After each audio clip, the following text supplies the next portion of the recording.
Okay, it's 12 o'clock, so we'll start today's seminar. And today, it's going to be the last session for the college admission seminar. And I was supposed to do the study skill today, but I wanted to prepare a little bit more. So I'll do the next time in 2 weeks. So what I want to do today is finalize all the college admissions process and also the information that I shared for the past 3 weeks. So I'll summarize them all. And today, what I want to cover is the now we're going to recap how the college applications are reviewed, and we'll compare how the UC application is going to be reviewed, and also how the private colleges are reviewed. And then I want to put a little bit more focus on the early action applications today, because definitely if you do early, you're going to have a better chance to get in to a college that you really want to go to. So I'll go a little bit more about the early action applications. And for the remaining time, I will go over the actual students who got into Stanford, MIT, and Harvard, and we'll see their profiles. And also, we'll take a look at some of the students who are from the local areas, and then they got into like UCs and some like pretty good schools. So we'll take a look at their profiles too. So this will give you some ideas of like how you should prepare your profiles for the colleges that you want to go to. So same thing as the other times. If you have any questions, then you could unmute your microphone and ask me questions at any time. All right. So how applications are reviewed. So for any college that you apply, now whether UCs or top tier private colleges or the mid tier, they're going to basically looking for one, two, three, four, for the UCs, and the private colleges are all these 6 items. So definitely the first thing, any application reader, the first area, the first category that we'll go and take a look at is your GPA. So I mean, I could put so much emphasis on your GPA. GPA, as you probably know already, that is going to be the most important factor for your college admissions. And one thing about your GPA is whichever major choice that you have, your GPA has to be in the ballpark. So like, UC Berkeley, UCLA, if you want to do engineering, then we strongly recommend you to have about 4.4 or 4.5 GPA. 4.3 is still kind of okay, but then you kind of have to have other items pretty strong. But anything below like 4.2, 4.3, it's going to be pretty tough for UCLA and UC Berkeley engineering. So application readers always go to your the grades first, and they're going to see your grades from each semester. So remember, UCs, they take your GPAs from the 10th and 11th only, right? So, but definitely, I mean, they're going to take a look at all the A to G requirements. The A to G meaning that entire your high school year, you have to fulfill a certain number of courses from like math, English, and science, and the humanities side. So these are the requirements from the UCs, and they're going to take a look at them. Now, and then after taking a look at your grades, they will go to the test scores, and also they'll review your the extracurricular activities and the essays. So this is not in sequential order, but definitely grades first. And if the grades are not that strong, then the definitely application reader is going to be wondering why the grades are not too strong. So let's say that 10th grade, you have pretty good grade, but all of a sudden 11th grade, like first semester, you kind of like messed up your grades. Then application readers, they will get curious. So many application readers might go to your essay because they guess that something happened in the first semester of your junior year. So they kind of like guessing if there's like any explanation through your essays that you explain what happened during the first semester of your junior year that you kind of like messed up your grades. So after looking at the grades, it could be essays or it could be activities. But for the UCs, they're going to see that 4 items: the grades, test scores, activities, and essays. For the private colleges, many private colleges, they do require recommendation letters. So one from counselor and 1 or 2 from teachers, and some private colleges do, give optional essays. So you could go to your sport coach or some person or your boss if you have like job, or if you did like research or the internship from a company, then some of the private colleges allow you to get the recommendation letter from the boss or the professor that you work with or work for. Now, interview is important for the top colleges. So the Ivies and hidden Ivies, they send out the interview invitation, and so definitely they will do the interview review. So for the UC application, now there's going to be one application reader, right? So one application reader is going to read hundreds of applications.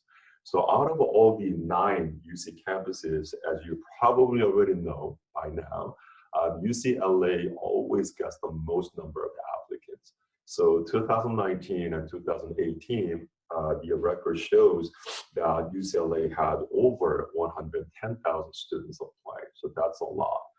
And the thing about UC application readers is that each campus is going to hire their own application readers. So UCLA is going to have their own application readers, and UC Davis is going to have their own application readers, and they're going to receive the application, because on the UC app that you're going to indicate which campuses that you're going to apply to. So it's one application, right? But as you indicate or select the campuses, then your application is going to go to each campus. So one application reader reads your application, and he or she would take about like 8 to 10 minutes. Now, 8 to 10 minutes is not long. If you saw the applications that I showed you last week, it's quite a bit of the information in that UC application, but they will try to finish the application reading within 10 minutes. So that's pretty fast. And after reading your application, if everything looks good, then your application is going to be passed down to a department. So let's say I applied to UCLA as a computer science major, and my application reader reads my application, and he thinks that this is pretty good, then he will pass my application to the computer science department. And when my application is at the computer science department, and there will be people from the computer science department, and they will review my application one more time, and they will finalize the decision. Now, private college is a little different. The mid-tiers, they could have like 1 or 2 application readers, but usually the system is pretty much the same thing as the UCs. It's not too complicated. But schools like Ivies or Stanford, hidden Ivies, they're going to go through usually 3 different stages. So one, definitely the application readers. So for the Ivies and Stanford, there will be 2 application readers reviewing your application. So one reader would review your academic side, so your GPA and your test scores, and the other reviewer or the reader would review your extracurriculars and your essays. So after reviewing your application, they'll get together and they'll discuss they'll discuss about your application. And if they both agree that this application is pretty good, then they'll pass it down to the department review. So just like UC, so your application now is at the department, and the department chair or the high-ranking officers from the department, and also the admissions office, they will be there and review your application one more time.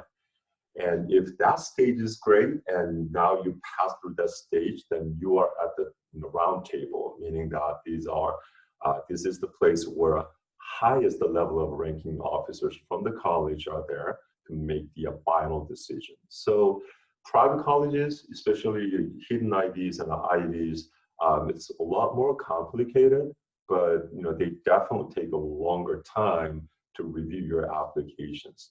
Right? So that's the private college.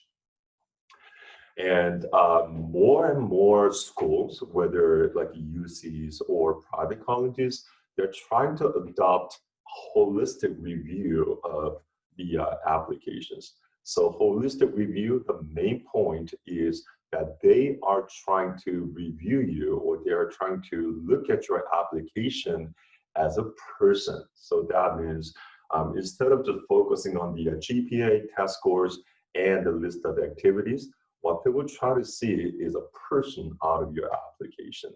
So remember, like last week, I put so much emphasis on like writing the essays, because the essays, you could advocate so much, because definitely you could take the space or the essay space, and you could explain what happened, right? So as you, let's say that you messed up the entire year of like either 9th grade or 10th grade GPA.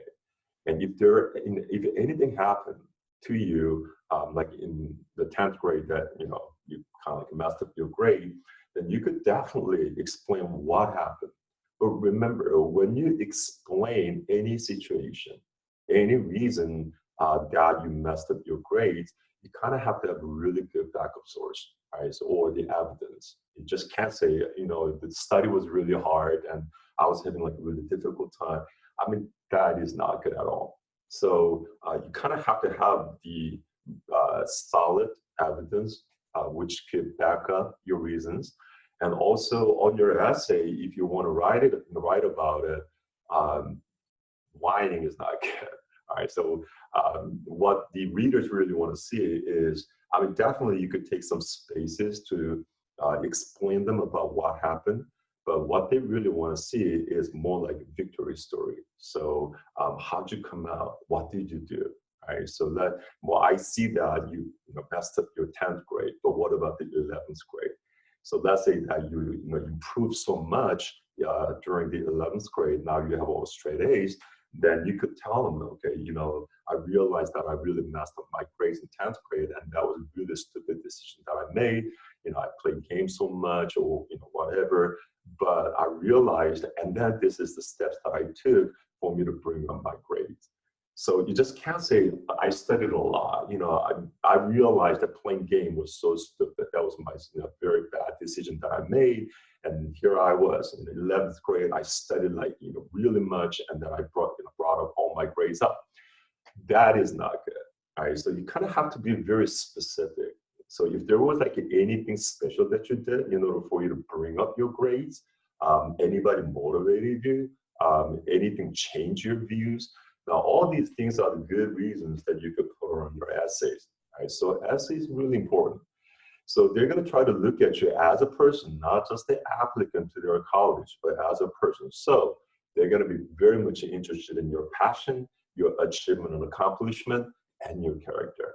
So in order for you to show all these, then the extracurricular activity is going to be really important, because they're going to see very carefully on the extracurricular activities that you list, right? And also on your applications, you have to explain like what you did briefly. So through the activities and definitely the experiences that you get from some of the extracurricular activities, you could use them and talk about the experience on your essays. So not just the extracurricular activities importance, how good the activities are, but because you could write so much from one or two experiences from the extracurricular activities, I mean, having right type of activities, I think that's the right way of seeing it. Having the right types of activities is going to be really important. And it's generally understood that the readers is not going to be so much interested in volunteering work or community service much unless you have something really stand out, right? So a lot of students, they do many hours of volunteering work. Is pretty much common for everybody. So when the application readers read, especially like your volunteering service, volunteering work or community service work, they'll do really fast because they all look the same. But if you have like a one or two volunteering work which stands out, which is like different from what all these other students have, then they'll be good. All right. So even doing the volunteering work or the community service, try to do something that not everyone else is doing. Okay. So your passion, that's going to be important. Passion is one of the very important things that like Stanford, MIT, and also Ivy's, all these top schools going to be looking for. So what was your passion in high school years? Or what was your passion throughout the entire years of your life? So they're going to be very much interested in, right? And achievement and accomplishment, if you have a talent, skill, the gift, then definitely they're going to be interested in like how far did you go? So did you do any competitions? So if you're like really good in music, and let's say that you play amazing jazz guitar, then the colleges would be interested in, okay, did you do any like a world tour, right, with pretty famous jazz club or jazz group? So these are the kind of like level of accomplishments that the top school is going to be looking for. But even though let's say that you don't have that kind, it's the passion. So let's say that you're so passionate about playing electrical guitar, and you learn, like let's say like you learn by yourself, and then you made like jazz band or something, and then you play for you put out the concert. All these kinds of activities. This shows your passion, right? So you could list like tons of different activities on your applications, but what the application reader is going to be interested in is one or two that you focused or concentrated, okay?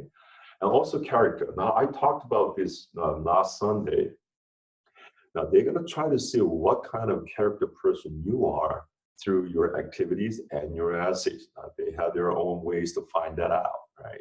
So you could definitely talk about like how you were changed from like sophomore year to junior year because of any reason, right? So it could be extracurricular activities, it could be hardship that you went through, anything. So you could talk about your experience, how you became changed as you had that experience. So character is another very important thing. So holistic view, right? All right, so early applications. So when your profiles are ready, meaning that you have pretty good GPA, good test scores, and good activity list, then you could think about doing early actions. So early actions meaning that you're gonna submit your applications by the 15th of October or by November 1st. So it depends on the each college which offers the early action applications. So there are three different kinds of early actions. So there's early action and early decision and restrictive early, or sometimes it's called the single choice early. So what's the early action? Now, early action, as I said, when all your profile is ready by September of your senior year, then definitely you could do early action. So if you submit your applications early, then you will have 25 to 35% more chance to get into the college, right? So it's a lot tougher process, the admission process that your application is going to go through, but definitely if you do early, then you're going to have 25 to 35% more chance to get it. For usually early actions, legacy takes a lot of place. So all the Ivies, Stanford, Caltech, MIT, if your parents went to that school and they did undergraduate program, and then you have legacy. So if you have a legacy, definitely you're gonna have a much better chance. So as I said, the deadline for the early action applications usually October 15th or November 1st. And they will send out the acceptance, the announcements starting from the December 15th. Okay, so early action. Now, these are the early action schools in California. So some of them, or rather many of them, you might not be interested in. but these are all the colleges which do offer the early actions. And I'm pretty sure that some of them that you already know. So on the left-hand side, there is Caltech, obviously, and Chapman University. That's where like a lot of students apply, and also Loyola Marymount University. Now, Chapman and Loyola, they're pretty good with the like a pre-med program. So you might want to check them out if you're interested in pre-med or like a science major. Math is same thing. And also the Mount St. Mary's University, that's another one. And Santa Clara, they have good business program, good the humanities side. So even like computer science, Santa Clara is not bad. So you might want to give consideration there. And University of Redlands on the right-hand side, they do have their special program. And I believe it is either Columbia or Cornell. They have like share programs for the engineering. So you might want to check it out because you take like maybe 2 years of classes at the University of Redlands, and the other 2, I believe it is at Cornell or Columbia for the remaining program. So they have pretty good program, right? So you could check that out. And so these are the early action schools out of the other states, right? So Yale is not early action. Actually, that is the single choice early. So I will explain that later. The UChicago, the same thing. So these are the schools that you will find which offer the early action, okay? And early decision. Now, this is a binding application. So you only can do it with one school. So out of all the early decision, the schools that you're going to choose one and you will submit your application. Now, when you do early decision, now on the application, Common App or Coalition App, now you're going to have to sign the contract, both you and your parent, which means it's binding. So if they accept you, there's no way out, right? So you have to go to the college. So when you do the early decision, that means you're really going to have to be very careful. So just make sure that you want to go to the college. So ED, early decision, meaning that you're giving up all these UC admittance later on, right? So that's the school that you really want to go to. So you can do it with only one college, but you still can do the early action applications with other schools, right? So one more time, early decision is only for one school, but you could still do the early action applications with other schools. And if you do early decision, definitely it's going to be better chance. There's going to be a better chance than early actions because it's a binding application. And as the admissions office, they see you submitted your application as early decision, meaning now they understand you as you really want to come to their college. So they will try to open more doors for you, because you did ED. So definitely, so the ED will give a higher chance for acceptance than early actions. Now, these are the schools which offer the early decision in California, right? So Claremont McKenna, Harvey-Mudd, and Pomona, these 3 colleges are brothers, right? So Claremont McKenna, Harvey-Mudd, and the Pomona College, they're pretty good in engineering and computer science, pretty, very strong. How difficult it is to get in? Probably a little harder than UCLA, right? So they're more like Western side of hidden Ivies, right? So, but very good schools, so you might want to consider those schools. Loyola Marymount, that's pretty good school for the like a pre-med. Now, I don't know if you've heard of Occidental College, but Occidental has pretty good science program and even like computer science, not bad. So check it out if you're interested in. And also Santa Clara, they do early decision and Scripps, and that's not bad. And also the University of San Francisco, it's our neighborhood, right?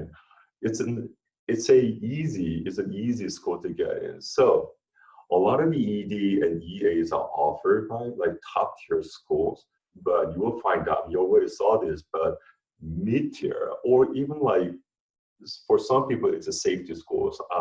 These private colleges offer either EA or ED.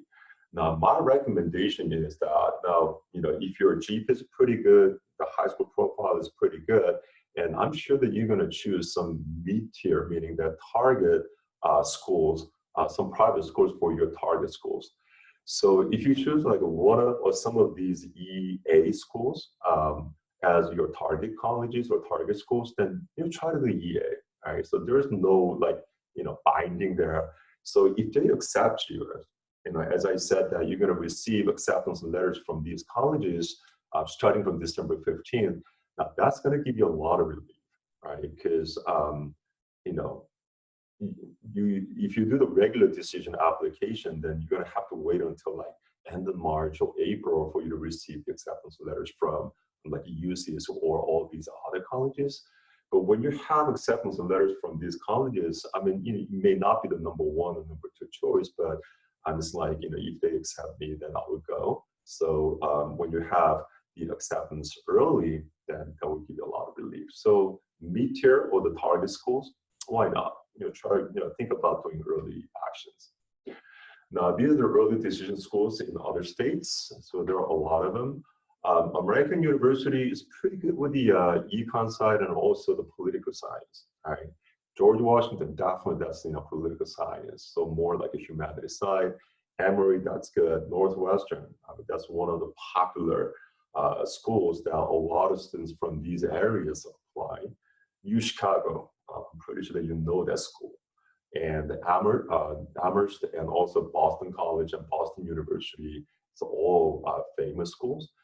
And Smith College and Tufts, the same thing, the Wellesley, and also the Williams College. That these are really famous liberal art colleges in the East Coast. They're all like lined up. And if you get a chance to visit the East Coast schools, definitely. I mean, you're gonna have to make a trip to all these schools, and you'll love their campuses. Right? So Smith and the Amherst and Williams, these are pretty small size college, but they're really strong in humanities side. So these are all like a liberal art colleges. Dartmouth is not a good one, and Columbia, Cornell, and so all these colleges, they do early decision. And there's a little bit more. Huh? So UPenn definitely, Vanderbilt. Okay. So one more time, if you do ED with any of this college and they accept you, then you have to go to the college.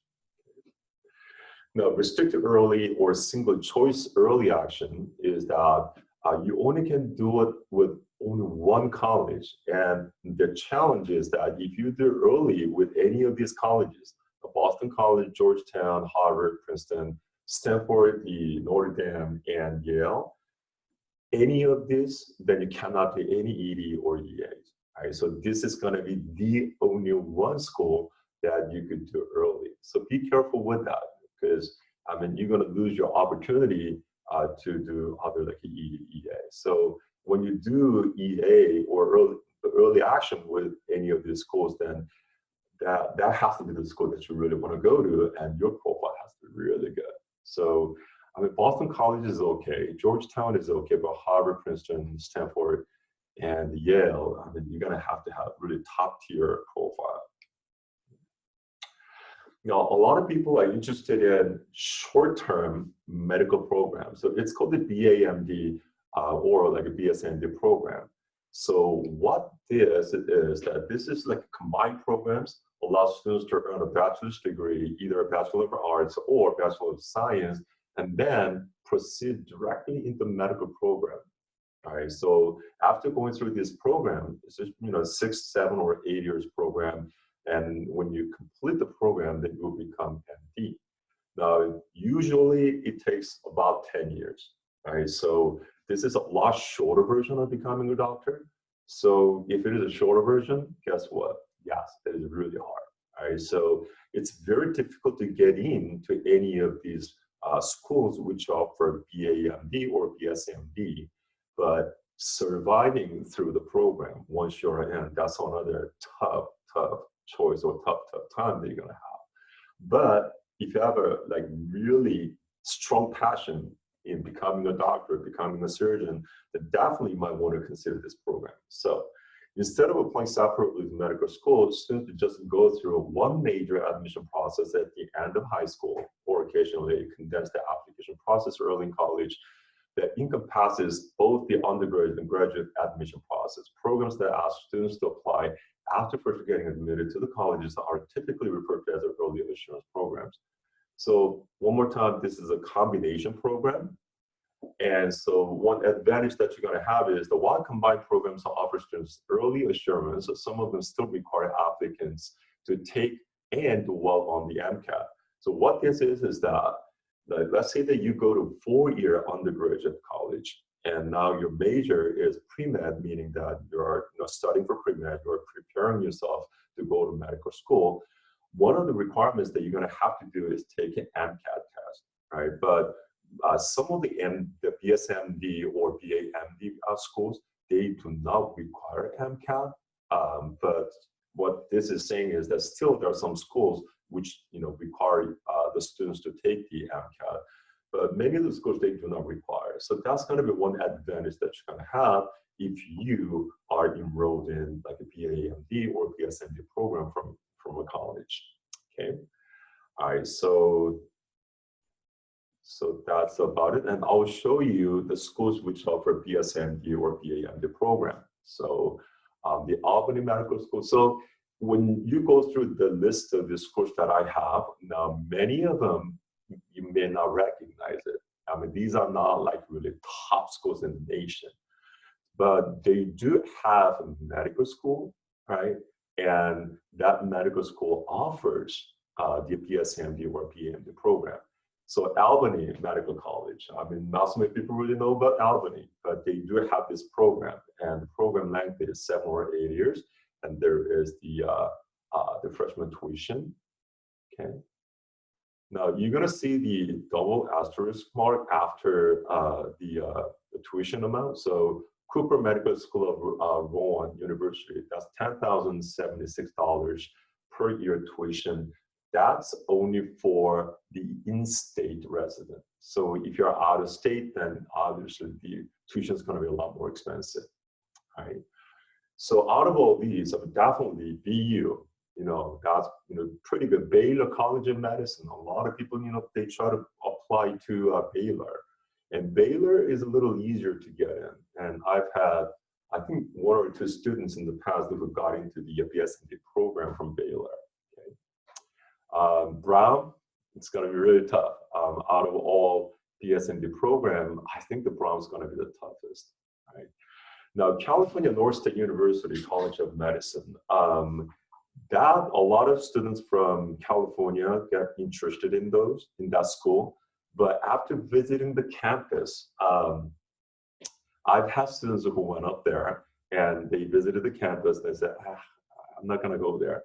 It's pretty much like a brand new school, right? So if you go to the school, you're not going to see the campus like UC Berkeley or UCLA. So a lot of people get turned down or turned up as they look at the facility. And also, so that's the youngest, one of the youngest, the school with the BSMD program. But you can check it out. Right? And Drexel. Now, Drexel is another good one. Right? And let's see. Oops. So these are all the other colleges. So George Washington University, definitely. Howard is another good one. And Indiana University, that's a good one. And Northwestern, definitely. Right? So you see all the tuition requirement there. Now, the Rutgers School of Art, now that's another good one. Right? And so let's see. Okay. So these are all the colleges. There are a pretty good number of colleges offering the BSMD or BAMD program. Okay. So if you are strongly interested in becoming a doctor or a surgeon, then definitely, try to check out these colleges. All right, so now what I want to do is, now these are the actual the profiles of the students who got into Stanford, MIT, and Harvard. I know these are like top tiers, and maybe like a lot of you guys may not be interested in Stanford, MIT, and Harvard, but I just want you to take a look at this and try to see like what kind of, especially what kind of activities they did, right? And as we go through the profiles, literally like everybody, you know, that I present, they put so much emphasis on the essay. So I want you to take a look at it. So the first student who got into Stanford, this student is from New York, and she went to, he went to the public school, and Asian, doesn't show like which the ethnic background that he is coming from. And so the major that he wanted to do was geophysics or mathematics. So it's kind of like common but uncommon, because I've never seen anybody who wanted to do geophysics. And also he says his strength was in the ISO, meaning the International Science Olympiad related programs. So he had very strong passion in science. But weaknesses, he thinks that ethnicity was his weakness because he was an Asian, and relatively unfamiliarity with English, meaning that I think this guy came to the States. I don't think that he was born in the States, right? So that's why he said that. So his SAT score was 1550, and his essay was 21.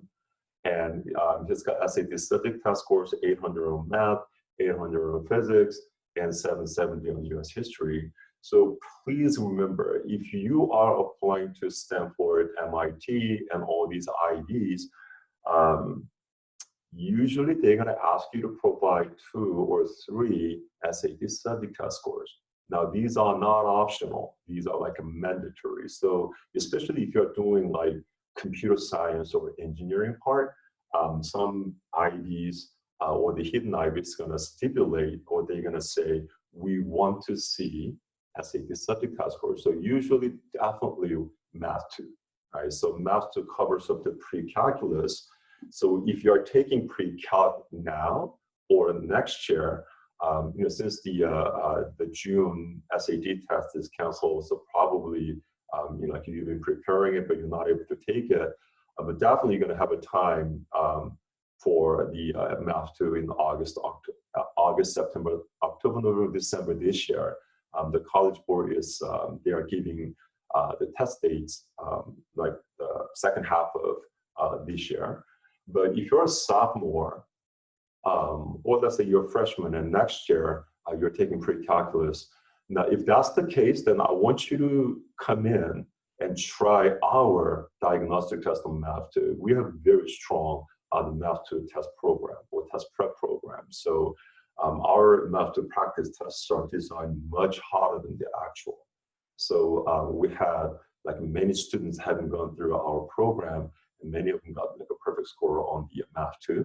So consider that. So Math 2 is usually it's required, and for computer science and engineering major, the Math 2 is required. Okay, so he's got that, and the school that he's coming from, he came from, they don't have weighted GPA. So, and also they don't have the letter grade system. So it's points. So out of 100, he's got 96, and also AP test, and he took all those AP tests, and he's got 5 in all of them. And 12th grade, of course. So he took 4 APs, but he said he took 6 AP exams. So that means either he took the AP exams from some of the classes that he took in the junior year, or he probably did self-study. And you could actually do that. And I've seen few students who actually self-study like AP psychology or AP macro econ or micro econ, and they took the AP test. Right? So you still can do that. I mean, you're not going to get the letter grades, but definitely you're going to have the test scores. So it's pretty good. And the major awards, so the International Science Olympiad medalist. So as he mentioned that he was quite into the competition, the ISO, and also the semifinalists. All these are science related. So he's pretty good as far as competitions go, right? And also job and work, the experiences. So he did summer internship at a bank for 2 weeks, which is not like really standing out, but he did that. And volunteer and community service, volunteer at a Saturday school for 3 years. That's not standing out, but probably if I have to give him a credit, and it's the 3 years that he did this. Right? Now, summer activities. So he went to Duke and he did TIP program, which is pretty well known. And also he did Stanford Summer Institute program, which is pretty well known. So you kind of have to pay attention to what kind of activities that you could do during the summertime, right? So if you are junior, it's kind of late, but because of the COVID-19, a lot of summer programs are being canceled.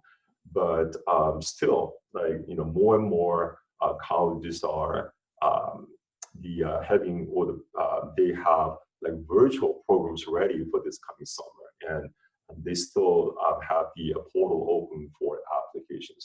So please, if you're a junior and if you don't know like what you should do for this summer, or you are already applied for the summer like an internship or the research programs, and those are canceled, check out those campuses one more time and see if there are any like virtual programs that you can do.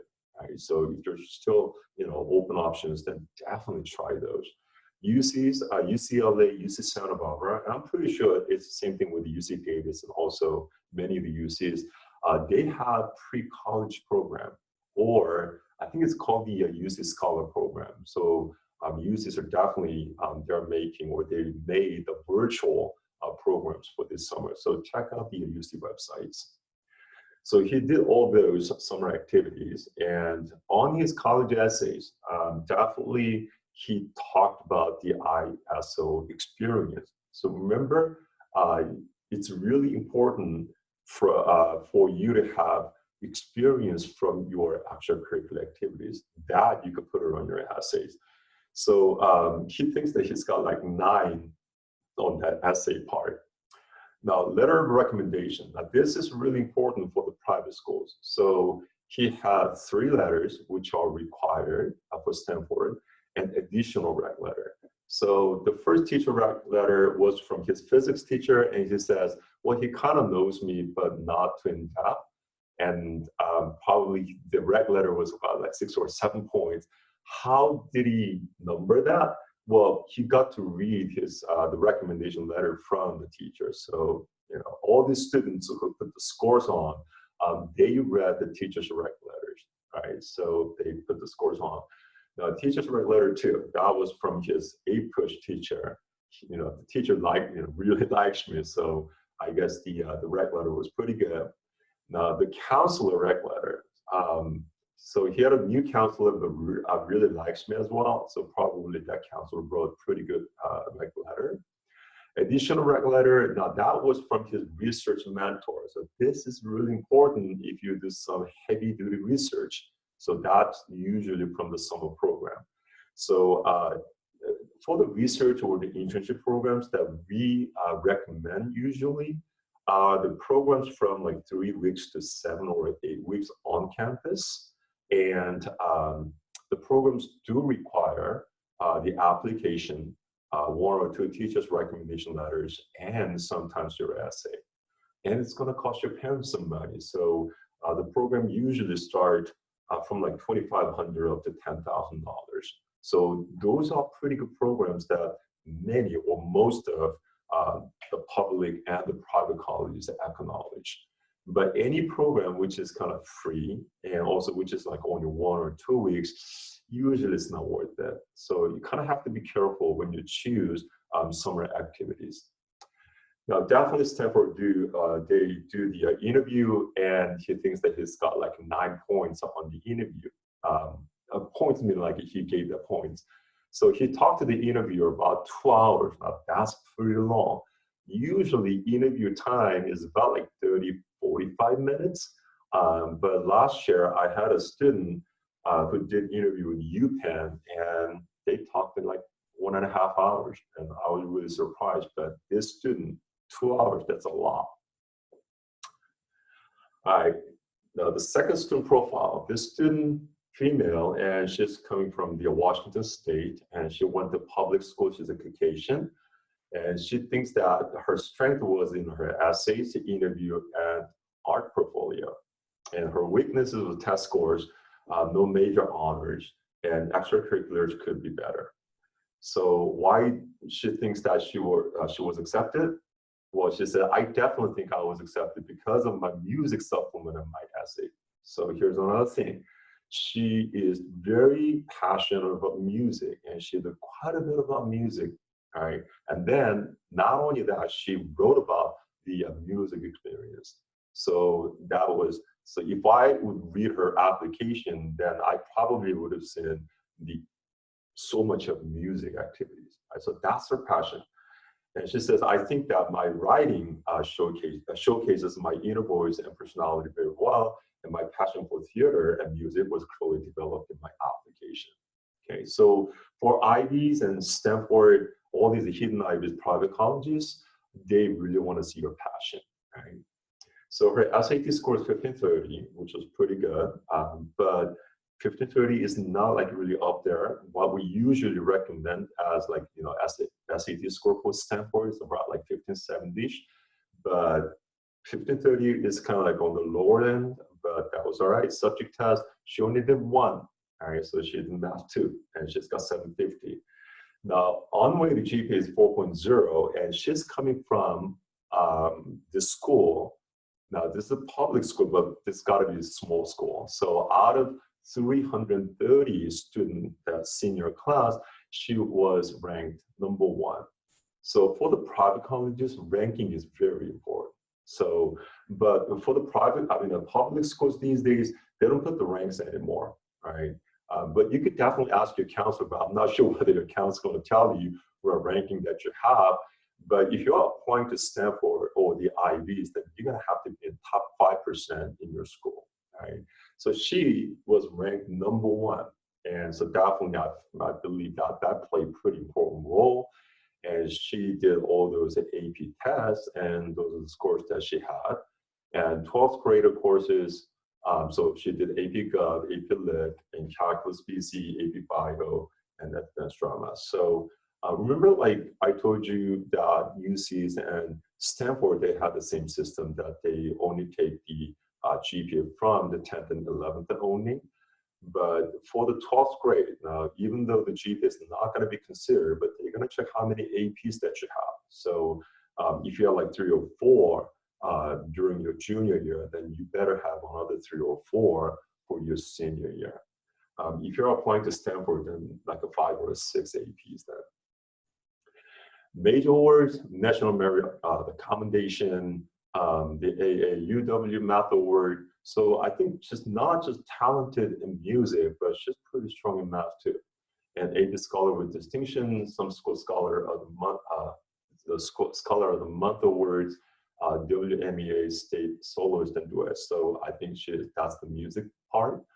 One thing about the AP Scholar Awards, starting this year, no more AP Scholar Awards. It's not going to be accepted by the colleges anymore. So they made an announcement, or the colleges made an announcement last year. Right? So it's kind of sad, but extracurricular. So she had quite a bit. I'm not sure what RENT is. So she did that.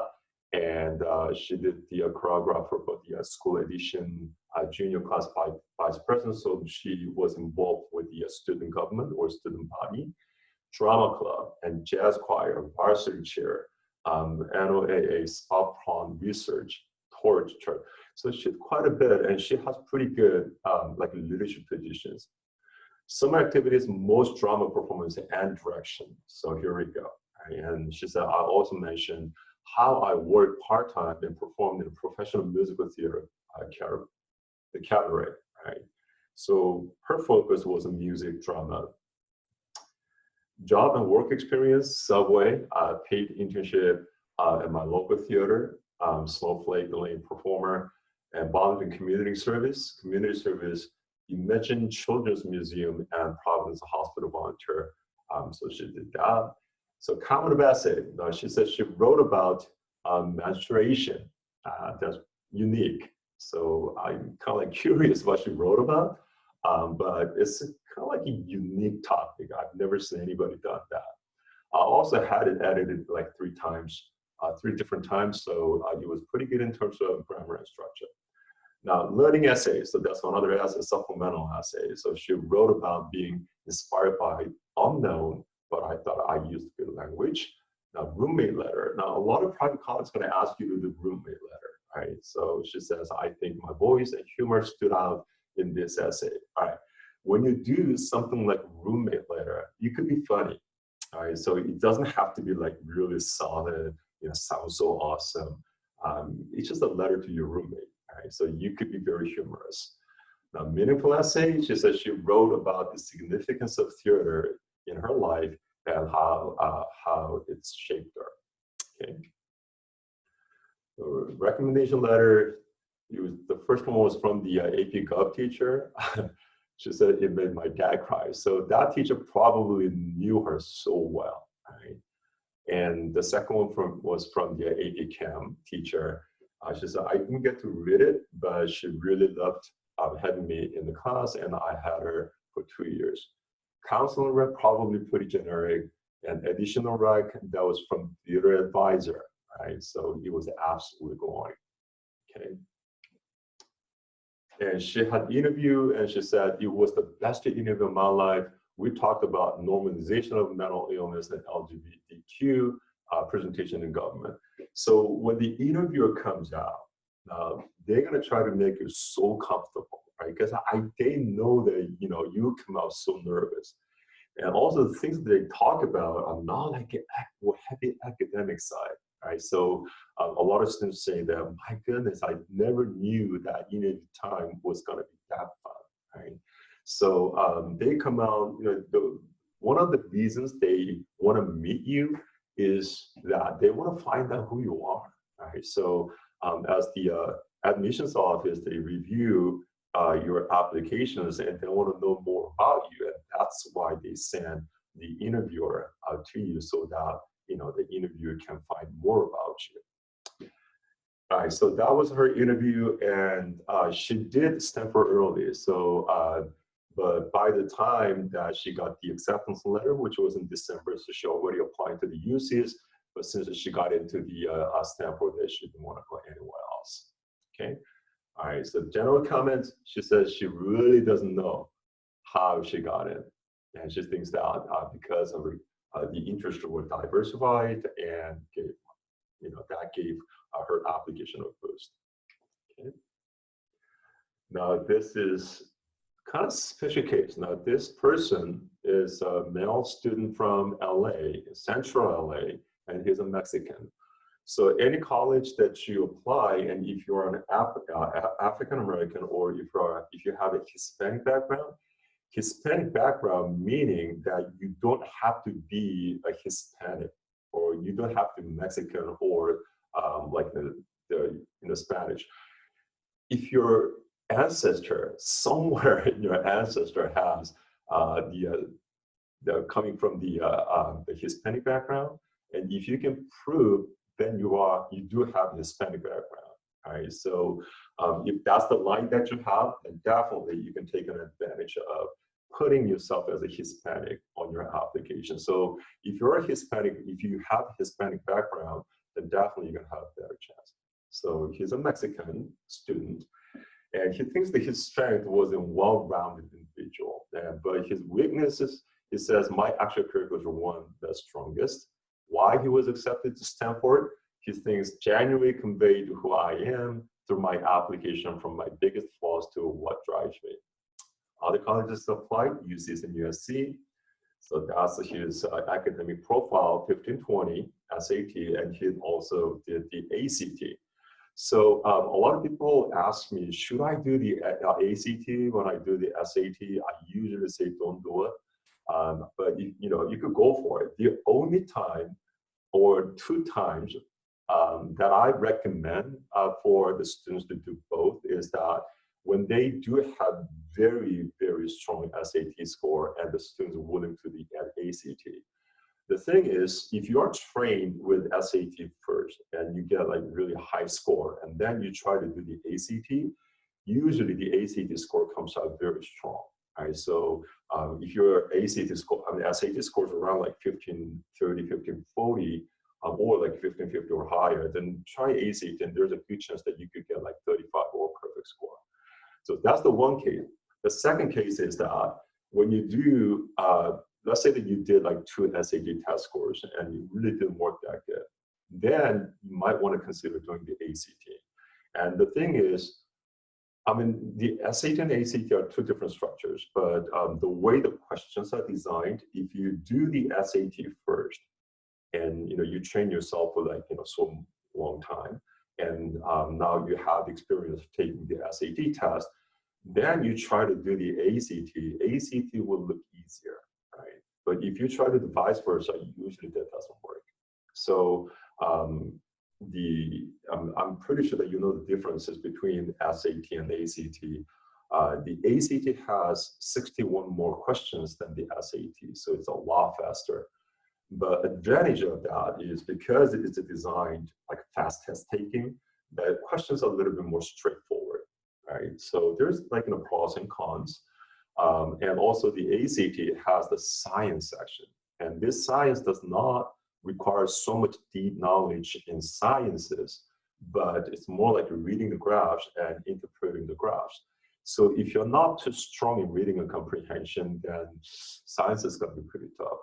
And so those are 2 main differences between the SAT and the ACT.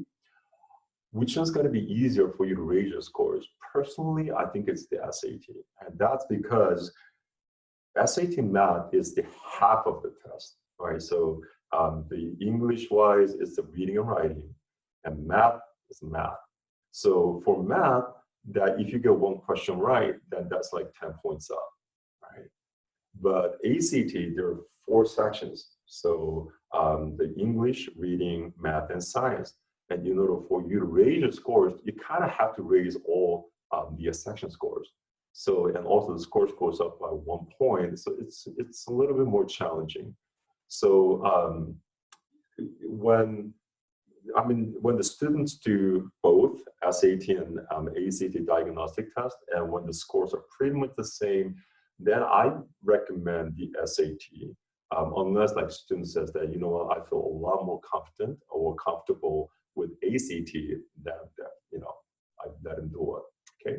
So in general, you don't have to do both, but if you want to go for it, that's fine. So this student did both, and those 2 scores are pretty good. Actually, the ACT 34 is not too strong for Stanford, but because he has pretty good scores on the SAT, was all right. So subject test, he did Spanish, right? And he's got 790, and world history, and also US history and math too. So he's pretty strong in math and humanities side. So unweighted GPA 4.0. Now, I don't know which school that he's coming from, but from Central LA, I don't know if there was like any school which does not provide like a weighted GPA, but probably he didn't bother to put it there.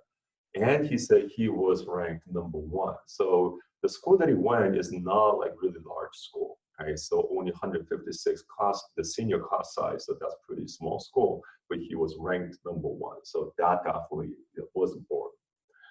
And AP test scores, all those are the AP test scores, so those are pretty good. And 12th grade course, so he took AP US Gov and Cal AB, AP Lit, and the honors anatomy, physiology, journalism, and musical theater, and student aid. Okay.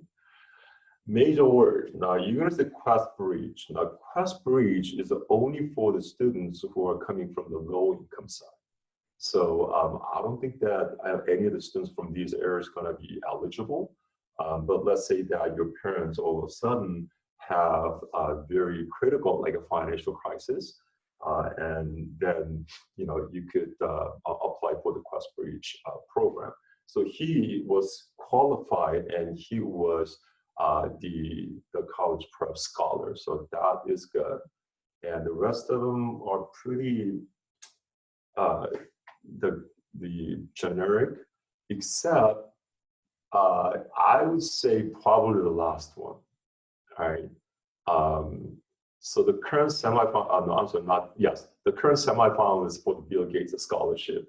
So that is important, right? So the Bill Gates Scholarship, that organization is very big. So if you become like a semi-finalist or the finalist, definitely that's going to play some role. The extracurricular activities, so we did quite a bit. So usual thing, cross-country, key club, and the commentator, editor, computer software manager for school's broadcasting network. So that looks pretty good. And writer and chief editor for the Sierra Beat 11 and 12 school newspaper. Now that's pretty good. So if you're good in writing and if you do something for your school newspaper or school magazine and you become like either writer or editor, now that is going to be pretty good.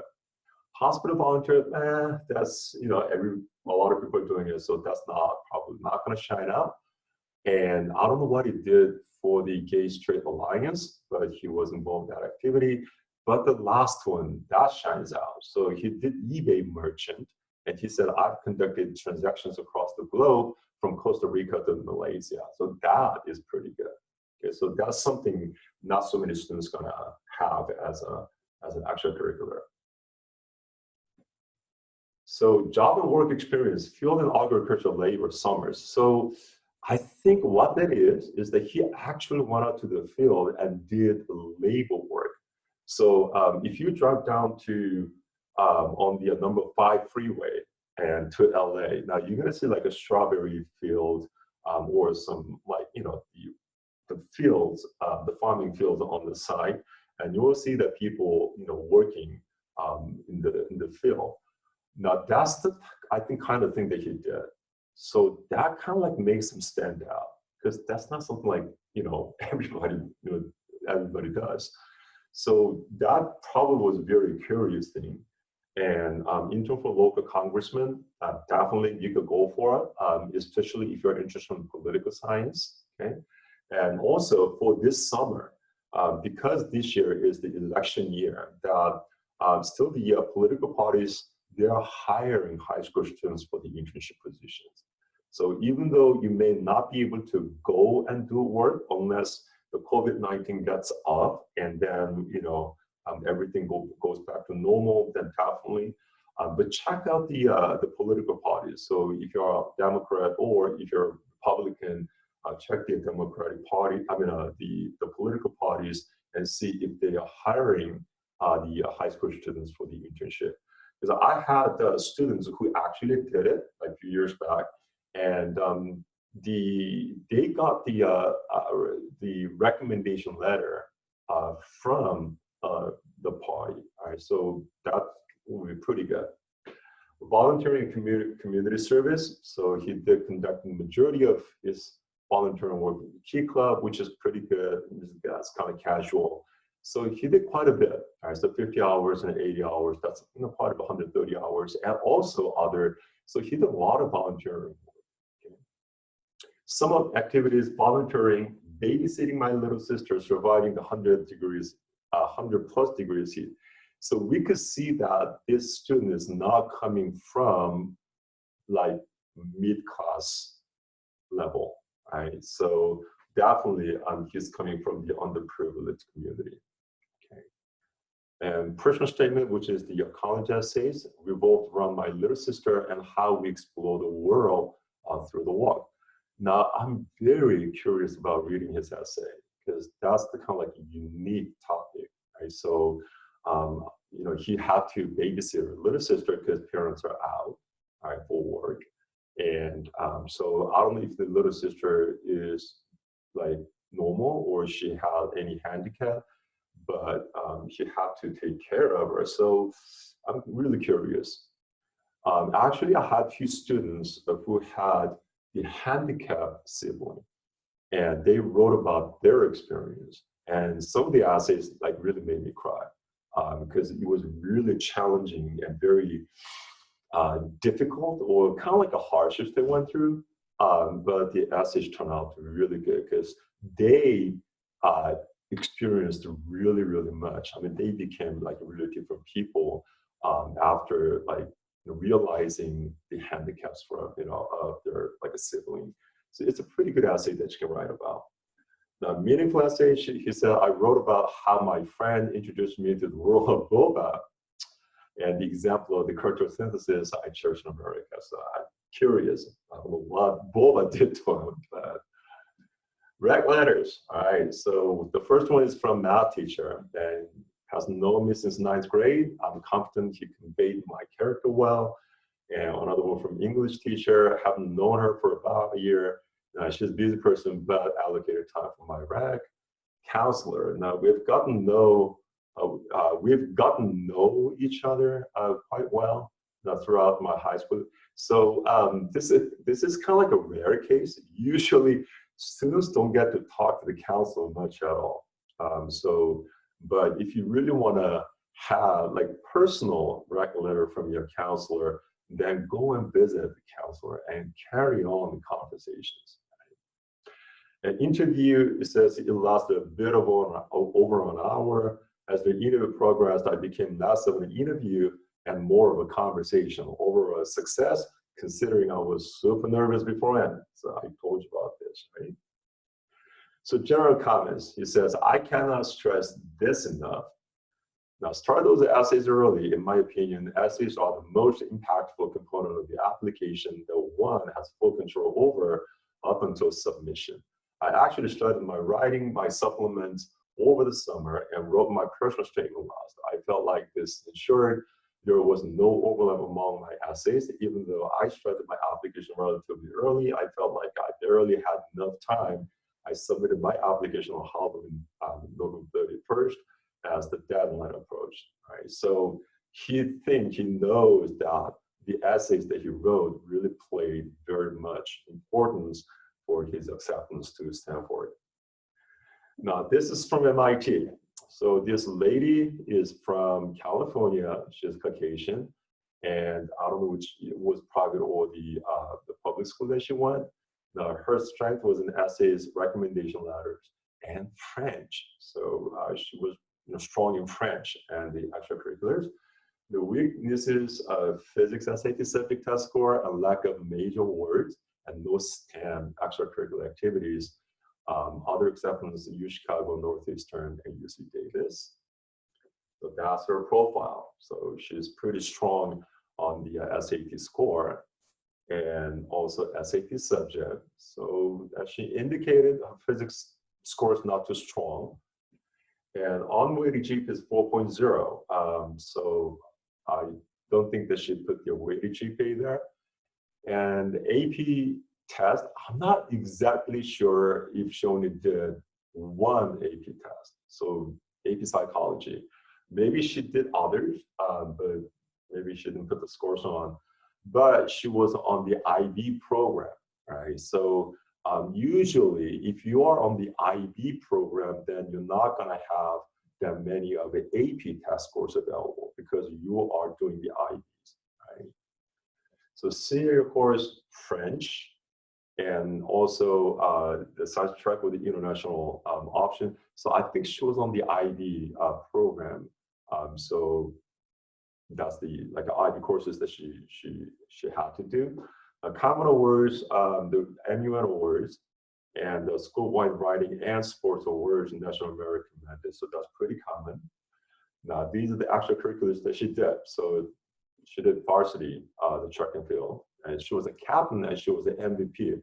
So this is important. If you're doing the sports, then definitely you should do like a 3 to 4 years of the sport. And if you have captain or co-captain position, that would be really good. And just like her case, if you are named like an MVP, that's going to be really good. But let's say that you're doing single sports, so you play tennis or you play, what else is there? It's something. And if you have a state ranking, now that would be really good. So swimming, playing tennis and all. So if you are ranked in the state, like up to 50, then that would definitely help. But otherwise, playing sports for 4 years, it's gonna be just playing sports for 4 years. It's not gonna really make you stand out. Right? And also she was an editor for the school newspaper and she did music.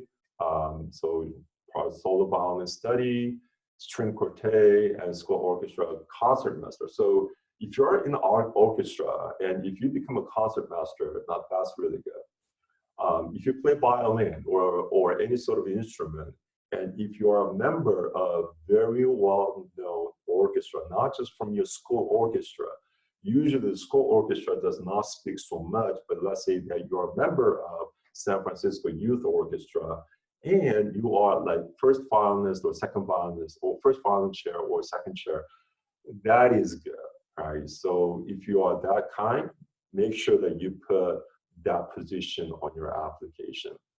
And it's a school bilingual theater troupe. So she's, because she's really strong in French, so she did that, and MUN, so that's all good.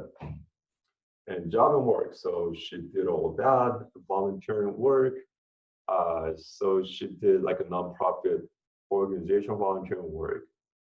So it looks like that she focused on the linguistic part and also the music camp.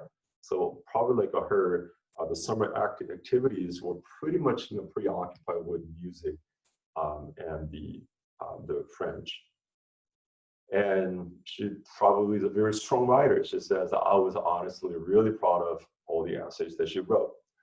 Right letter. So math teacher wrote it, and he and I had a great relationship, and he's known me for a long time.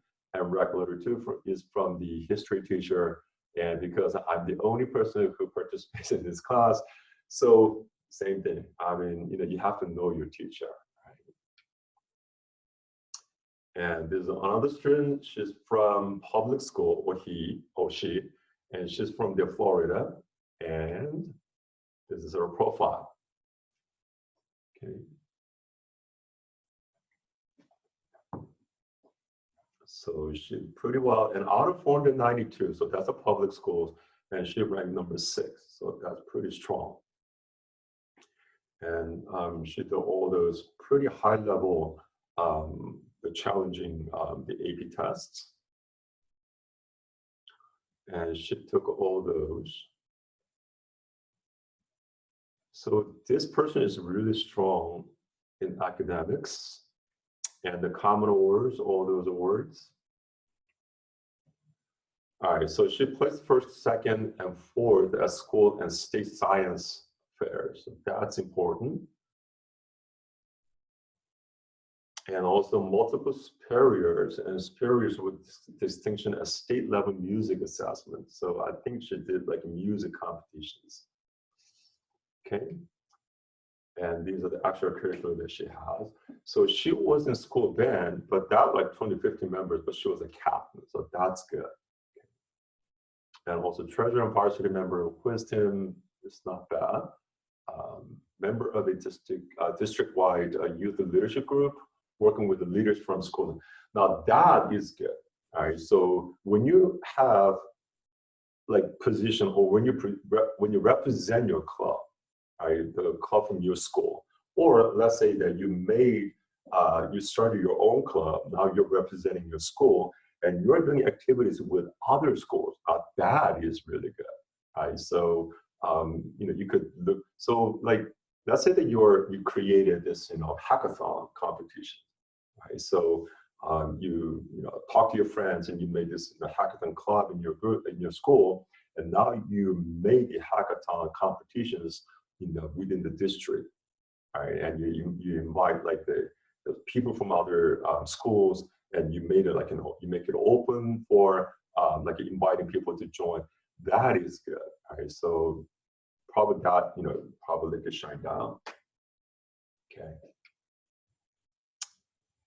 So this person also did a lot. So 100+ hours working with the elementary and middle school students, reaching them the musical concepts and instrumental techniques before school and during summer camps. Now this is important. Remember, I talked to you about like sharing your gift or sharing your talent. So a lot of people do like the CM level test, like for piano. And I've seen like many people went up to like 10, level 10 or beyond. That's good. That's a big accomplishment. And the college, the application reader is going to give credit for it, but they want to see more of it, right? So it's not just the self-achievement or the achievement for yourself, but did you actually go out and try to help or try to share your gift with other people so that they may have an opportunity for them to learn, or for them to have this strong interest in. So when you play instrument, you could talk to your friends. I mean, make a club from your school, right? So, and then you reach out to these elementary or middle schools, especially from like privileged community or low-income community. Talk to the persons from those schools and just introduce yourself and say that, you know what, I really want to help the students from your school, and we have team who are ready to teach. Usually the school is going to open up the opportunities. So if you have something like that, it'll be very good. And the summer experience is at 400 plus hours as a biomedical research intern at a children's medical research facility, studying the cognitive impacts on proton radiation therapy on child. So that's really specific, right? That's very professional. So these are the kind of the activities that you want to look for if you are looking for the summer research or internship, right? So that's pretty good. So that probably shined out. 100 plus hours as summer intern at a science museum presenting scientific topics. And so that's kind of like the common or the generic, but I like the first one. So writing her essays, I think this is from her teacher. So or somebody who read her essays. And she said her essays, recommendations, and interview were amazing. She's very passionate about science and music. That passion really shines through. And she loves learning, and all the hard work she has put in over the years has not felt like work to her, because she truly enjoys what she does. So that's important. That's called passion, enjoying what you do, okay? Now, she constantly seeks out new learning experiences and activities. And she's extremely friendly and outgoing, and just an all-around amazing person. Now, this is for the Harvard. So this person is from Texas, and she's a Korean girl, and she went to public school. Now, that's a 1570, I'm sorry. It's the SAT score of 1570.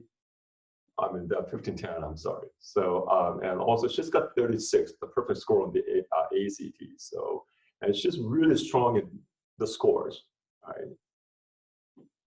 So that's all the GPA that she has, and she ranked second in her school, 750. That's a pretty large school. And AP test scores, all those, okay. And also senior years. So you can see like how many APs that she had. Now this girl is really strong in writing, right? So she did competitions for Harvard Book Award. I mean, this is amazing. So those probably shined her out, right? So that should have been like really big strength for her. And also the State Science Fair, the Biomed first place, and invited to Governor Science and Technology Summer Research Camp. Invited, that's important. And so all those are really good. So she has very, very important awards and common awards that the AP Scholar and all that. And she did quite a bit of extracurriculars. So varsity orchestra. So she's not just talented academics, but also music, Math Honor Society, so all these clubs. But what I was surprised, because before I got to know that this was a girl, I saw wrestling and I automatically assumed that it was a guy. But as I, because I found out this was a girl, it's like, oh my goodness, girl wrestled? So that probably was like really unique, right? So other things she did really well. I mean, she did a lot, but wrestling, yeah, that's very, very unique. So these are the things that she did for volunteering and community service. And essays, so didn't put like which teacher that was, but about, I'm sorry, the essays, comment of essay was about hiking and overcoming challenge mentally and physically. So something probably happened to her. So it probably was like a health issue, but she wrote about it. So I think that was a pretty good one. And the supplemental essay, roommate letter, she thinks that she was pretty good. And the extracurricular, the essay wrote about the wrestling and endurance, right? So definitely, I think that took up so much points. So rec letter, the chem teacher, so pretty well. So that was good. English teacher. So for the English teacher, look at the last part. I come in during the summer to help her clean and take down her room decorations. So that shows really tight relationship with the English teacher. So you kind of have to look for an opportunity like this. And the rec letter, he's also written several other rec letters before, and I've always persistently asked him questions. So she made effort to visit her counselor and talk to him. Okay. Interview. So first one in person was really, went really well. Lasted nearly 2 hours, and she didn't ask me any question other than which AP classes I took. The discussion was really about life, sports, past experiences, etc. It was very casual and pleasant. Now she's got the second interview. Now this is kind of unusual. And she said they emailed me a few days later asking for a Skype interview with the regional admissions officer. So there are two different types of interviewers that you might have, right? So usually it's just an interviewer. So interviewer meaning that the person who graduated from like MIT, Harvard, from that school, and usually it's the same major, right? So if you want to major in business, then let's say that you apply to UPenn, and interviewer comes out, and that person would be, or that person should be, the person who did like a business major from UPenn, right? So you would, and that's the interview. But sometimes you could have regional admissions officers. So the private colleges, they do have regional admissions officer from like each state, right? So she's got that one. And it lasted about 15 minutes, and he asked me various questions pertaining to school, family, personal choices. A note about this, he asked me about wrestling, right? So I figured that was a really unique attribute. So something unique. Now the second person, we don't know which state that he came from, public Asian male, and the biology was his major at Harvard. And this guy did a lot, academically he's really strong. So, later he says he's a typical Asian kid, but he's like way up there, right? And he did a lot of competitions. So major awards, the International Biology Olympiad, gold medalist, and Science Olympiad National Tournament 2 medals. And he did all those, the clubs, extracurriculars. And also he's like a taekwondo. And for community service, 230 hours in the summer as a counselor at a camp for disabled people. Right? And summer activities, so he did that. And so for comment of essay, he said, he wrote about how I find beauty in biology. So remember, like, you're gonna see this topic. So from the like UCF, the essay prompt is asking you, is there any favorite topics or any favorite subject? So definitely, this student too chose the biology. And optional essay, why I like to play piano. So I think he's talented piano and he's good in biology. So right letter, pretty good. Okay. So that's all good. Interview, love to talk, took 75 minutes, and though I got stuck on the what will you contribute? That's hard. All right, so that's one of the essays. Now, UC is going to ask you to do that. You don't have to choose it, but it says like, what can you contribute to our school? Right? Same thing with the private schools. So reflection, he says, I was a typical Asian kid, but I outperformed most people. I could totally see that. And his strength, he says, gained one of the highest achievements in biology, focused heavily in biology. So remember, at the beginning of this seminar, I said that you should put your focus on one or two areas, right? So in this case, that it was biology all the way. Now, weakness is barely any leadership or community activities that really get to know teachers. So the thing that Harvard probably bought out of his application was because his applications are all focused on biology, right? And why I accepted? I did well at IBO, and all my science extracurriculars centered on biology, along with my cabinet of essay. My extracurriculars list is really short, and I don't have that much in literature compared to others, but what I do have carries a lot of weight. So focus or concentrated. Okay. Now, the things that I'm going to show are the student profiles from the local areas.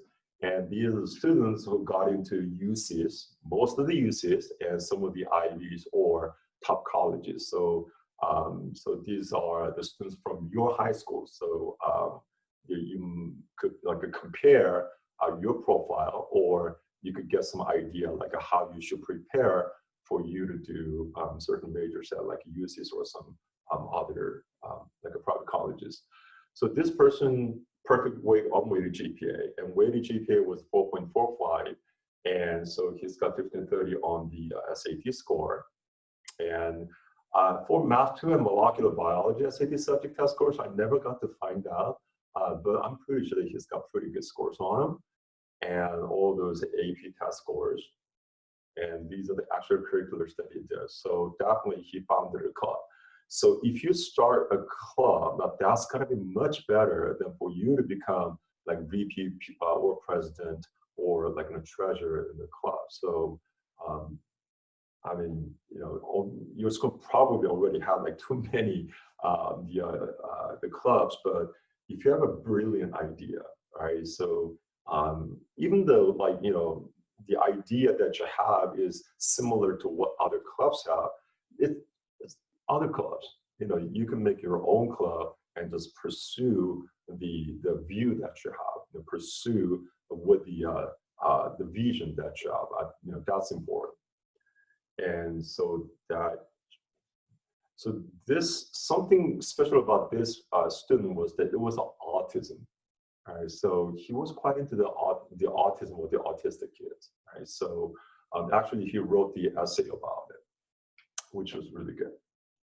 And so he's got all these the thing, and also playing ice hockey. That's not usual. So that probably, you know, had him stand out. And I believe that he went Duke, right? And with the, I think it was a computer science or engineering major. And this is another very strong student. So perfect unweighted GPA, weighted GPA 4.3, the 1590, and perfect score on the ACT. And let me see. So, I mean, he had very strong academic profile, but he actually did Stanford early, I believe, but he didn't get into Stanford. And probably that was because of the weighted GPA. For Stanford, if you do computer science or engineering, definitely going to have like 4.7 GPA. All right, so those are all the, so if you look at his, the profile, very, focused on the computer science related, okay? And so he did pretty well on the competitions. So I had a lot of hope on this student about the Stanford, and gosh, I wish that they accepted him. And I told him it's their loss. I mean, this guy was really good. So Cosmos, now that's another very challenging summer program that you can do, right? So I will explain like a little later, but Cosmos is another summer program. It's like a high-level STEM summer program from UC Davis, Irvine, San Diego, and Santa Barbara. So if you can get into any of those campuses, Cosmos, then that's really good, okay?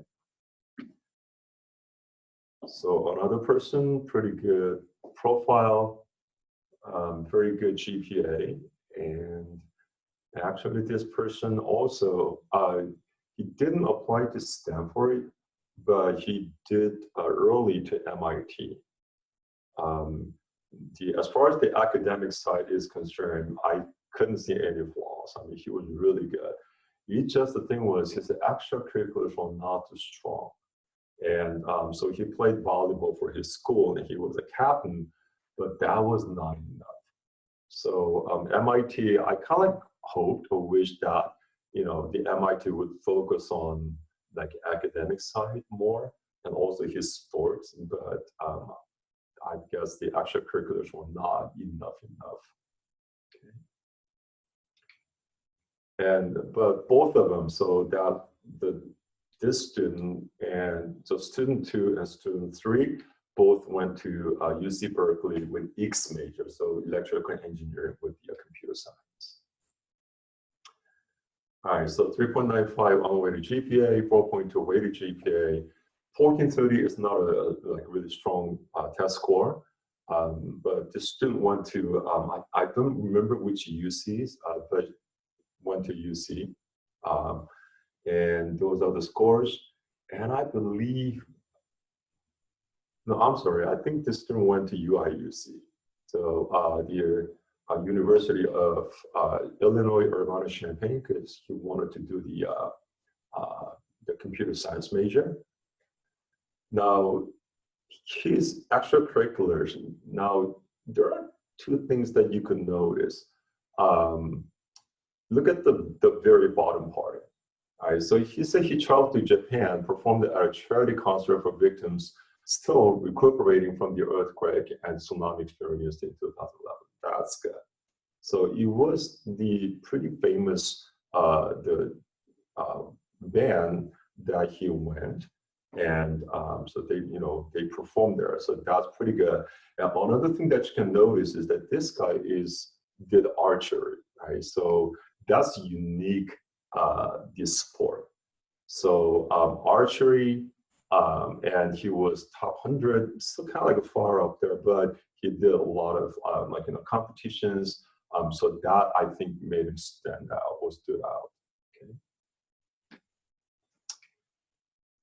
Now this person, I don't recall which college that she went to, but she was really interested in pre-med. Probably she did BSMD program. So it was really strong, and she got accepted from all the UCs. So 15, 16 on the SAT, and that's pretty good. GPA 4.37. So a lot of the activities there. Okay. And if you're doing Boy Scout, then you kind of have to go for the Eagle Scout, because the Boy Scout itself is not like really impactful, but Eagle Scout, yes, definitely. Okay. So for this person, student, she did really good. I mean, like first aid, the adult and pediatric, the certification. This isn't something that like so many students actually do. So that was good, right? So that probably bought like so much points for her applications. Now, I don't have the academic record for this student, but I believe that this student went to UPenn with the business major, right? So she did quite a lot of different activities, but her focus was on swimming. So she was in the swimming team, and which was, I believe that you guys know, the Crow Canyon, the Sharpton, and so when you are a member of the sports team, which is like really well known, and that's really good, right? So let's say that you play basketball for your school, and your basketball team is like the state's ranked like #1, #2. That's good. Then you could definitely put that the sports, and it's gonna shine out. Right? And she did violin. Now this girl was really strong in writing, right? So she won like the writing competitions. So that's pretty good. And the other activities were like typical activities. And this student went to UCLA. Right, so I believe that her GPA was like around 4.6, 4.7, and this girl did a lot of like choir activities. So I know the Doherty High and Monte Vista, and is that San Ramon Valley or Castro Valley? They have like really good choir teams. So if you're a member of choir teams, and you guys go out for competitions and you win all these competitions, and then you get invited. So just like it says, invited as feature choir at Carnegie Hall. That is good.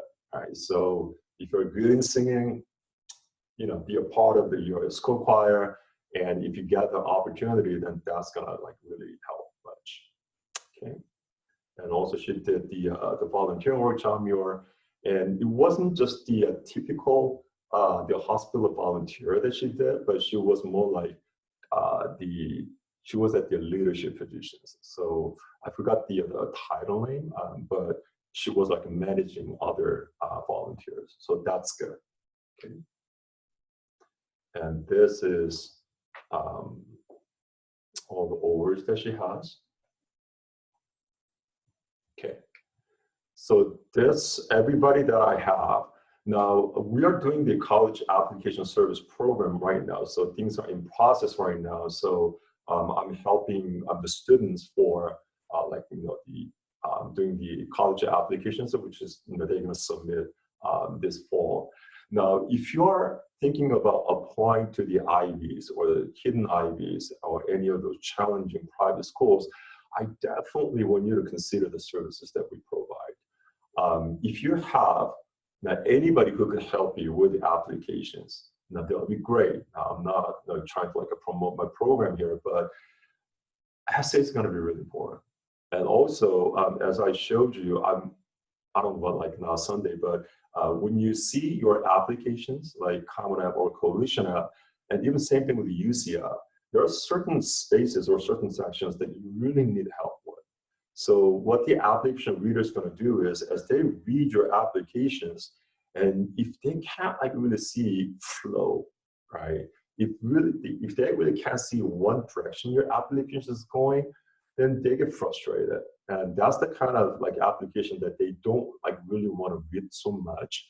So it's very important that you arrange your applications in one direction. So that's something a lot of high school students just don't know how to do that. And obviously, they're just so busy filling out the applications. And you'll be very surprised how many seniors wait until the very last minute to start working on the applications. That is really disastrous. So as many of the students, the profiles that I showed you, they started their applications way early, right? So this summer is coming up soon. The summer is gonna be the best time for you to start working on your applications, especially start writing your essays. So the college application service program that we provide, we literally cover from the first step to the completion of all your applications. So right now, the first half before June, I meet with my students and we do all the preliminary work.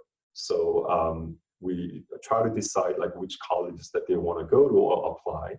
And for each college that we help them to choose the right major. So as what I do is that I ask my students to come up with maybe 15 to 25 college lists or college choices on their own. And also they have to put the major choice. And based upon the resume or the student information, my team's gonna work on the college choices and also major choices from our side. So when these are done, then we get together and then we make a decision which schools that the student wants to go with. And that it's really important. I mean, you just don't apply to every college, right? So it's very important for you to choose the right college for you, not just the best college for you, but right fit college for you. Now, if you're interested in pre-med, you don't have to go to Harvard. Not frankly speaking, you don't have to go to UCLA or you don't have to go to Princeton. One of the most important things about pre-med students is you kind of have to have really strong relationship with the professors. Because at MCAT, that test is really important. Your GPA is going to be important. And any school that you go to, the minimum GPA that all the medical schools are going to be referring to is about 3.73. 3.73 from college is really high, right? So if you go to UCLA and if you try to get 3.73, gosh, it's going to be really tough. And also there's going to be a lot of students who want to pre-med, and so you will be experiencing heavy competitions out there. So that's going to be a big disadvantage. You wanted to pre-med, and you are in really large size campus. And, literally like many of the colleges, so many people wanted the pre-med. And I heard like something very interesting. The student is in UCLA now, and as she was talking to her friends, it's like literally everybody wants to do pre-med, right? So there are a lot of competitions. And also the classes that you go in, like the big UC campuses, for the lower division classes, the number of students that you're gonna see in your classroom is gonna be like 450 to 600 or 700, that's a lot, right? And obviously the number's gonna go down as you go like a sophomore, junior, and all, but because a lot of students still wanna do, and especially like when you take upper division classes, definitely the class size is gonna be smaller, but still a lot of competitions. But if you go to small size, like the liberal art colleges, definitely you're gonna have much more like close relationship with the professors. That's the kind of things that would give you much better advantage for you to prepare yourself for medical school. Because one of the things that you're gonna have to provide for the medical school is professors' reg letter.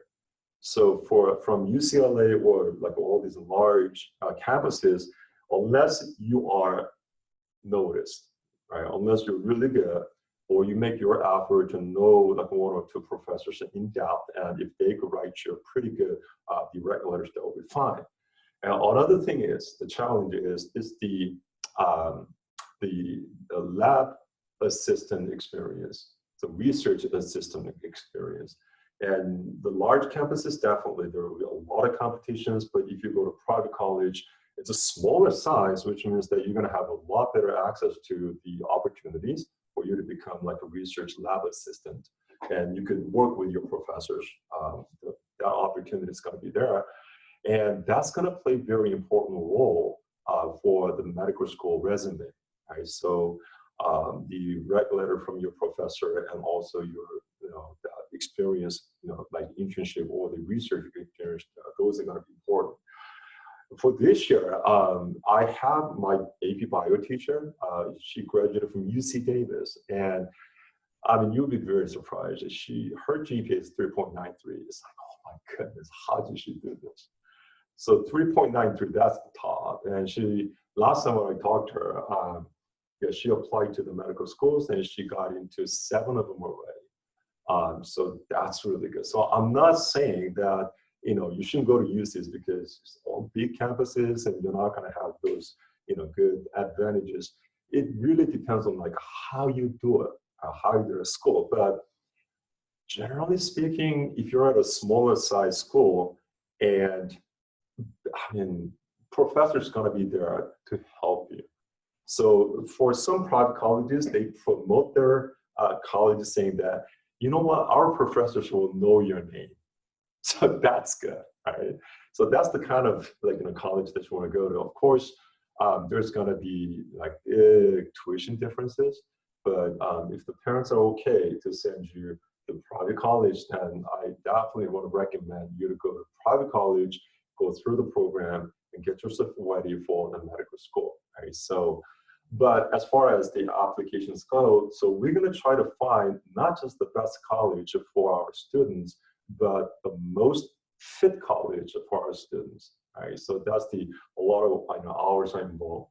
And so, so as the college list, that's going to be, one of the preliminary things that we'll do. And the second thing is essay prompts, right? So I introduced all the essay prompt choices for 2021. And then I asked students to come up with their choices. Now, this is going to be pretty tough. Then I asked them to come up with like a bullet points or rough draft. And usually what happens is the students write very generic essays. And I know that kind of essay will not work at all.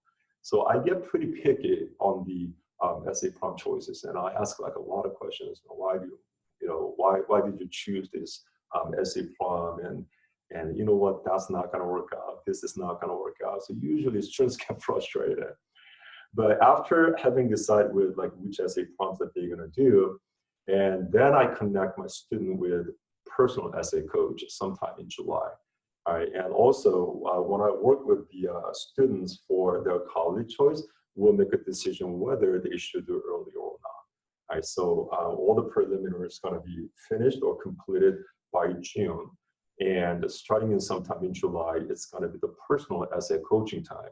So I'm going to let the essay coach know, like how many scores that the student's going to apply, and then you and the essay coach will like meet and discuss. You have to let them know like how many supplemental essays that you're going to have to do. So I think I forgot to mention this, but all the private colleges, most of them, they're going to ask you to do supplemental essays. So if you're applying to like 10 private colleges, you might end up writing about 20 to 40 essays. So that's a lot, right? So, because the essay takes a lot of your time, right? So that is very important part of our the application service program. So I don't just leave that alone. Like once I like transfer my student and connect him or connect her with my essay coach, I check the essay progress. So if the essay does not sound good, then I talk to the essay coach and we discuss, and also I schedule the conference meeting with the student, and then we talk about the like how the essay should be. And about the essays, I think I talked about this last Sunday. You kind of have to be really honest, right? So if there's like any story, anything happened to you, it's pretty personal, and you don't want like anybody to know about it.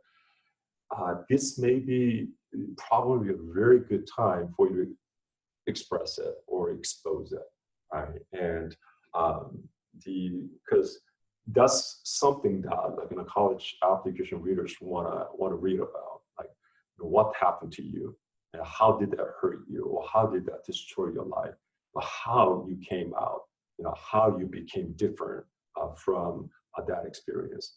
So during like time that me and the student and I would go through the essay prompts.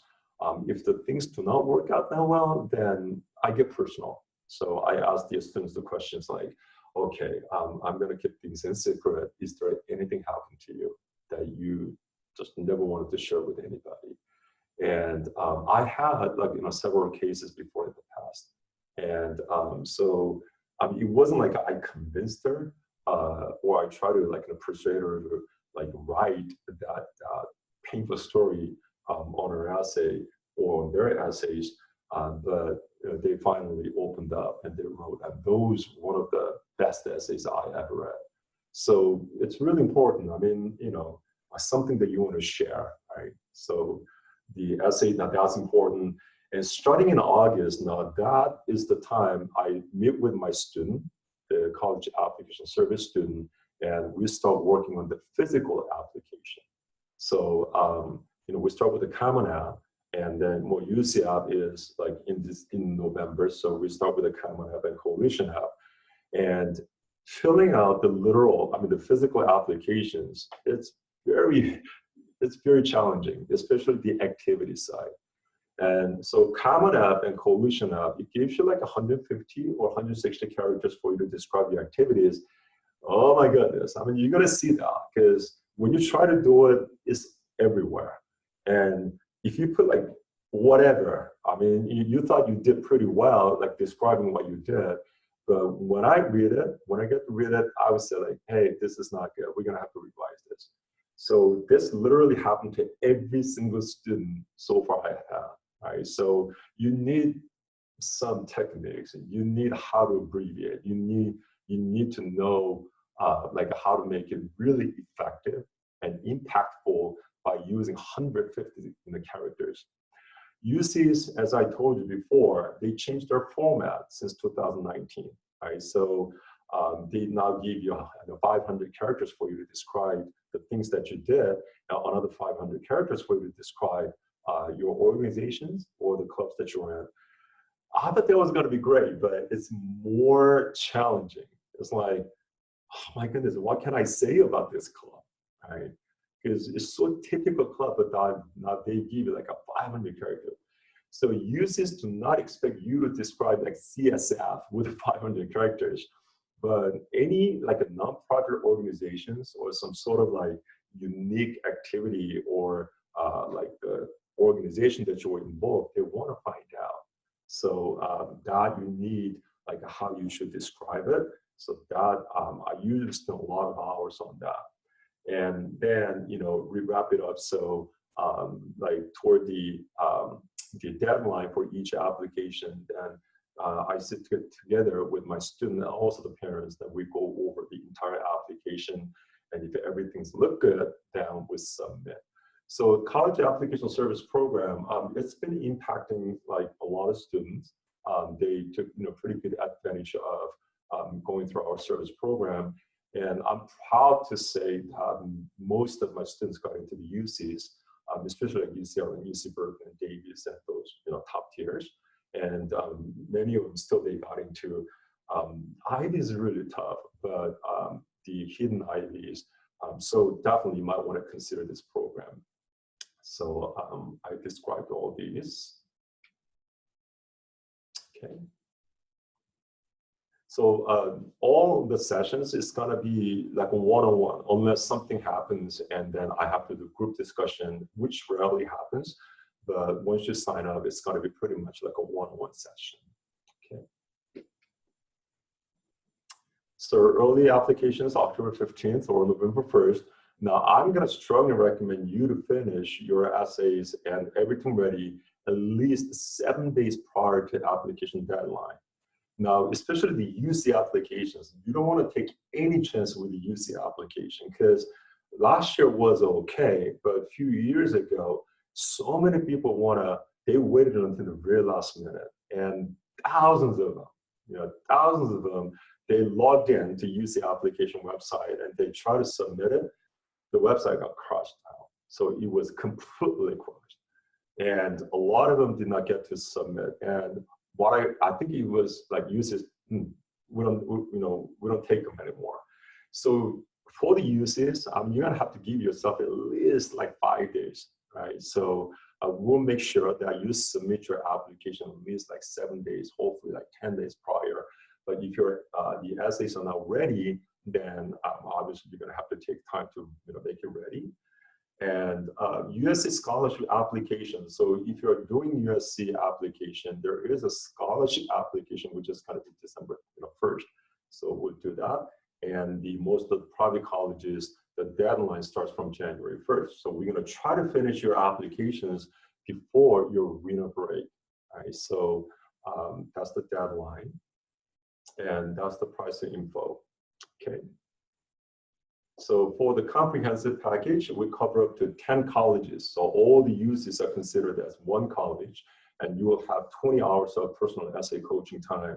And the premium package is gonna be up to 5 colleges. Same thing, all UCs is one college, and you will have 12 hours of personal essay coaching time. Now, essential package, I don't usually recommend to most of the students. Essential package is for the students who know what to do.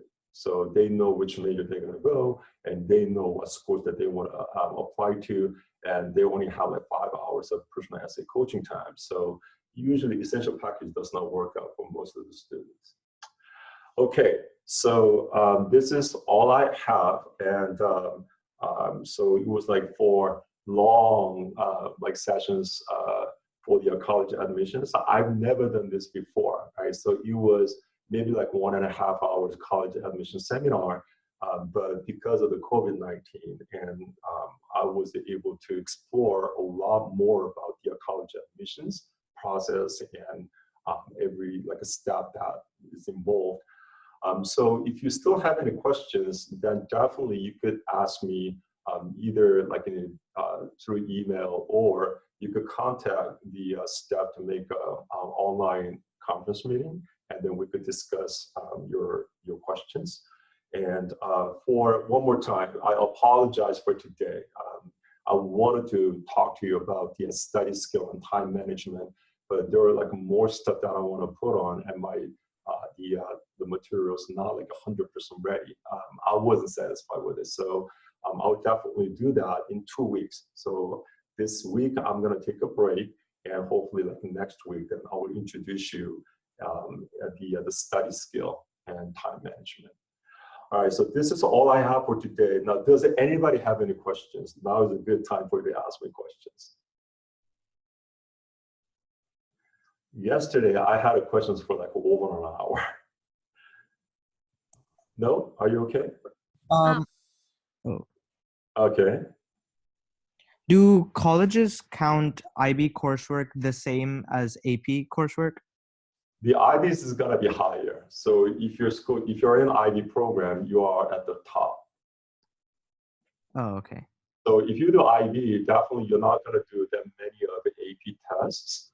But some of the classes that you do, let's say that you do IB like biology high level, then definitely you could try AP test, but usually it's the SAT subject test that you can do. So colleges do understand the differences between IB program and AP classes. And also you're gonna provide the IB test scores anyways, but if you could provide some like an AP test scores and SAT subject test scores, that would be really good. Okay. Thanks. All right. And other question? Are SAT subject tests needed this time for juniors? If you already have the scores, why not, right? But it's optional, but SAT subject test scores have been always optional. It's just the thing is that UC's made the SAT and the ACT optional for the 11th graders this year. So they said optional. So optional meaning that you could still submit your score, and if you have pretty good scores, it's gonna influence your chance for the admissions to the UCs. So for the subject test scores, if your GPA is not too strong enough, I think you should go for it. And also, if you're doing like engineering, computer science, and pre-med type of majors, then definitely you should go for the SAT subject tests. Got it. Thank you. Any other question? Are you all good? All right. So if you have any questions, please let me know via email, or we could have a conference meeting time. And I really want to thank you so much for coming into the seminar session. And I know there are some people who've been there for like entire 4 sessions. I really appreciate your patience and your coming in. So you will get an email message again for the study skill for the next time. Right? So please watch for the email. And also, I'm gonna make the video, hopefully video, clip for the summer program. Because a lot of parents have questions about how we're gonna run the summer program. So I have prepared the PPT ready, and I'll do the video clip and I'll put it on the YouTube. And in fact, the other videos that I did for the college seminars now, these are going to be on YouTube. So I'm going to make them public. So we'll also send you the email message about that. So anytime you have questions or you want to check it out again, and you could watch the YouTube videos too. All right. So thank you so much for joining today, and hopefully you stay all safe. And any question about the college admissions or your school and all, please let me know. And you have a very good day today. Okay.